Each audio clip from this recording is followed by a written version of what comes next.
hanggang sa susunod natin pagkikita.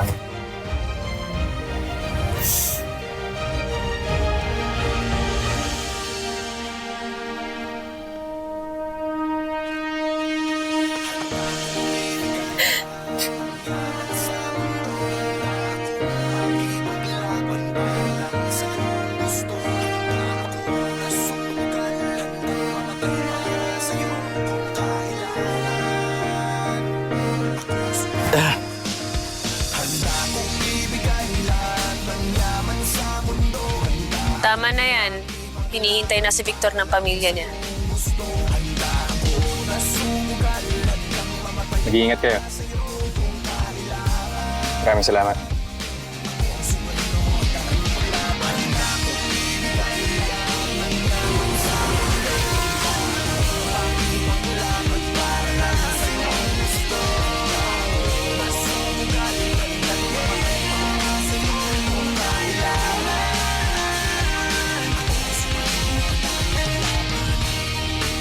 Victor, magtanggol!